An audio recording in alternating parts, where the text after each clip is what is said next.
43তম আগরতলা বইমেলার শুভ উদ্বোধন করলেন হাঁপানিয়া মেলা প্রাঙ্গণে মুখ্যমন্ত্রী ডক্টর মানিক সাহা। এছাড়াও আরও উপস্থিত ছিলেন মন্ত্রী শান্তনা চাকমা, মেয়র দীপক মজুমদার সহ আরও অন্যান্যরা।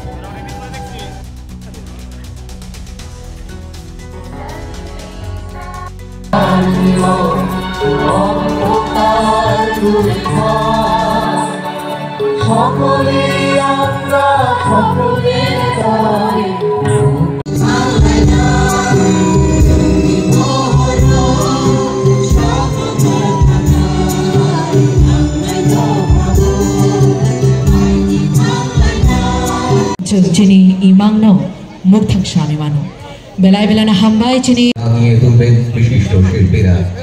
নৃত্য পরিচালনায় এবং সঙ্গীতের নির্দেশনায় ডক্টর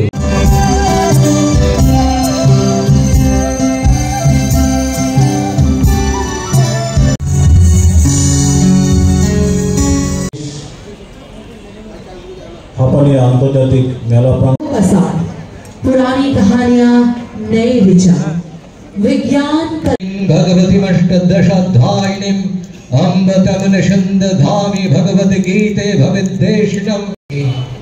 তিনি আমাদের মাঝে বিশেষ আমন্ত্রিত অতিথি।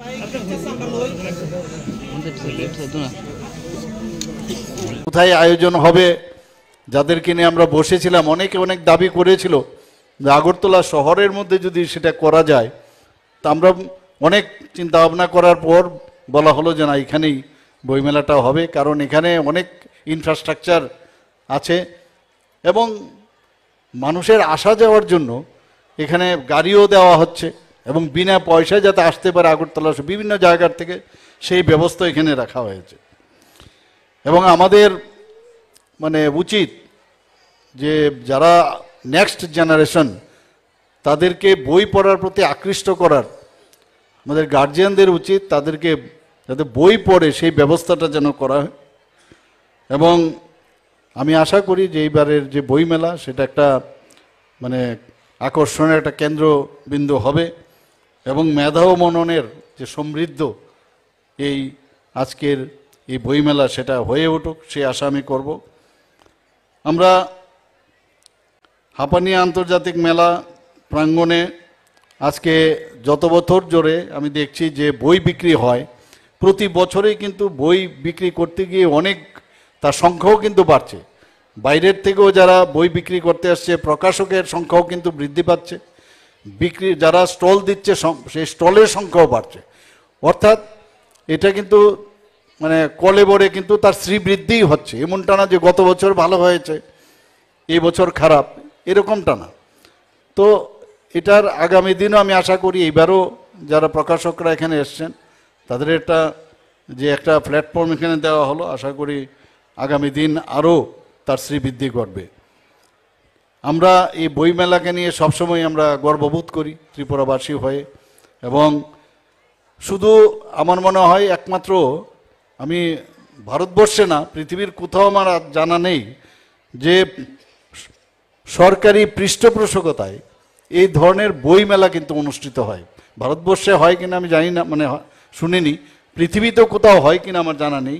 একমাত্র ত্রিপুরাতেই আমরা এই তথ্য সংস্কৃতি দপ্তর অর্থাৎ আমাদের এই ত্রিপুরা গভর্নমেন্টের পৃষ্ঠপোষকতায় এই ধরনের একটা অনুষ্ঠান এখানে হয়ে থাকে।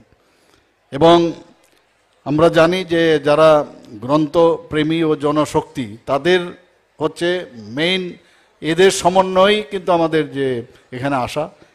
তবে এই বইমেলার আকর্ষণ আরও বাড়বে এবং আমি আশা করি সেটা আগামী দিনেও তার বজায় থাকবে। আমি এখানে আজকে একটু আগে আমি যারা এখানে নৃত্য পরিবেশনা করলো, গানের সাথে বিভিন্ন থিমেরও এখানে দেখলাম যে থিম সংও ককবরক ভাষায় এবং বাংলা ভাষায় করা হলো। যারাই সুর দিয়েছেন, যারা এই ধরনের চিন্তাভাবনা করে এটা করেছেন তাদেরকে আমি ধন্যবাদ দিতে চাই।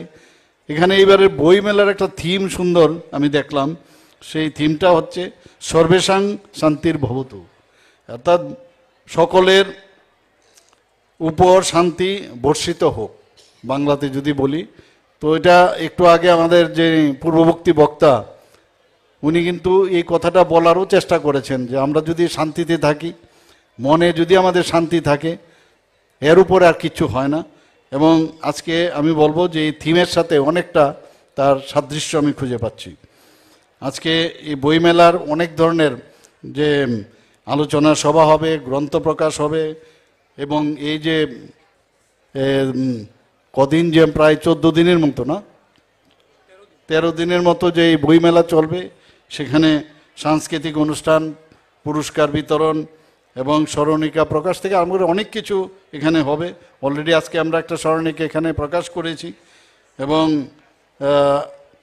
এটা এবং বিভিন্ন যেসব স্মৃতি পুরস্কারও এখানে ব্যবস্থা রাখা হয়েছে। শ্রেষ্ঠ লিটল ম্যাগাজিন পুরস্কারের ব্যবস্থা করা হয়েছে। যারা 35 বছরের নিচে তাদেরও যে পুরস্কার দেওয়ার যে চিন্তাভাবনা এখানে রয়েছে। আমি আশা করি যে এই বইমেলার উত্তরোত্তর শ্রীবৃদ্ধি ঘটবে, এবং এই কদিনের যে এখানের আয়োজন এবং মানুষ এখানে আসুক, সমস্ত ত্রিপুরাবাসী, আমি এখানে মিডিয়া বন্ধুরা আছেন তাদের মাধ্যমে আমি সমস্ত ত্রিপুরাবাসীকে আমি আহ্বান করব যেন এই বইমেলায় আসে, বইকে পড়ুন, বইকে জানুন এবং জ্ঞান বৃদ্ধি করুন, এবং এতে করে আমাদের ত্রিপুরারও কিন্তু অনেক লাভবান হবে। সবাইকে অসংখ্য নমস্কার, ধন্যবাদ জানিয়ে আমি আমার বক্তব্য শেষ করছি। জয় হিন্দ।